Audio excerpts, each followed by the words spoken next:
Hey, I'm Tori Hagaman. Welcome to my studio. If you're a floral painter and would like some tips on how to take your paintings to the next level, I hope you'll stay tuned. The focus today is going to be when we're painting flowers in glass vases. There's an often neglected area of the painting that I don't think gets enough love, and that is the stems. I'm going to give you 5 tips on how to make the stems more interesting, more realistic, to give you the sense of them being in water and to give you some ideas on how to make it look like light is bouncing through that glass. So if you're interested, I hope you'll stay tuned.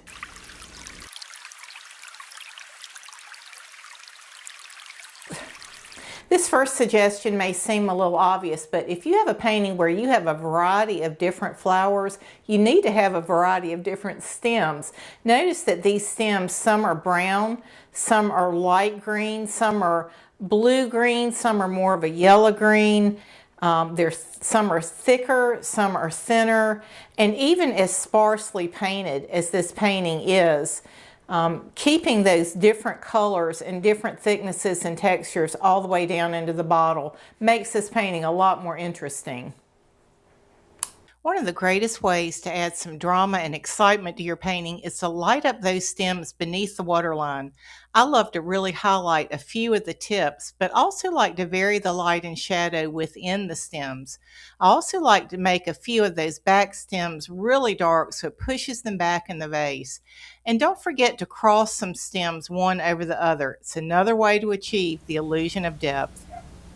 Hey, let me interrupt for 1 second. If you're enjoying this content, would you give it a real quick thumbs up? It really helps this channel.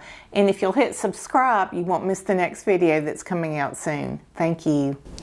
Another thing that I like to do when painting glass is to make what's below the waterline look distinctly different. One way that I do that is to leave the space above completely clear, meaning that that's just the background color that you see showing through. But if you'll notice that it looks slightly cloudy below the waterline, I do that by taking a tiny bit of titanium white and a lot of water, and I'll just very loosely use a big brush and I scrub that real thin mixture below the waterline. You can take a paper towel and wipe it right back off if it doesn't work, but you see just that slight cloudiness gives you the difference. Even with this colored bottle, I did the same thing. I put just that film of white and it gave me that distinction. A nice effect. It's super easy to do. Just play with it a little bit. Again, you can wipe it right back off if it doesn't look right. One of my favorite parts about painting bottles is that circle in the bottom part of the bottle. I just love the interest and detail that you can get there. I love the color that you can add to it. So for that reason, even if my stems go all the way to the bottom of the bottle, I don't have them at the very bottom. I save that space so I can maximize the color and the drama and the light that I can get with the bottom of the bottle. Here's another tip. If you want your bottle to look like it has some depth to it, notice that I've got stems in the back of this waterline and some stems going in the front and some going in the middle. If you do all the stems going straight up and down and they're just going across in a line, it's not very interesting.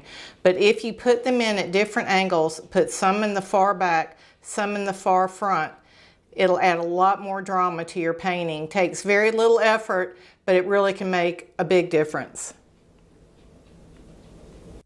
I said I had 5 tips for you, but I thought of another one.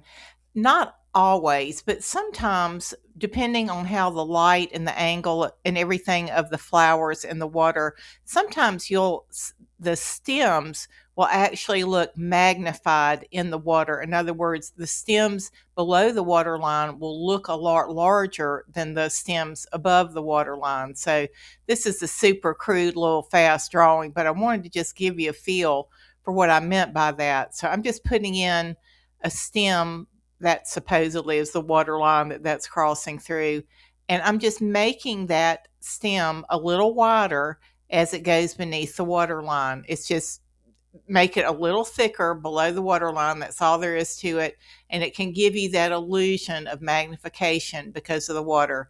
An easy trick. Hey, if you'd like to see how I did the flowers in this painting, that video will be coming up next. And if you'd like slower, more complete instruction, I have lots of courses and tutorials on my website. I hope you'll check it out. Thanks for watching. God bless.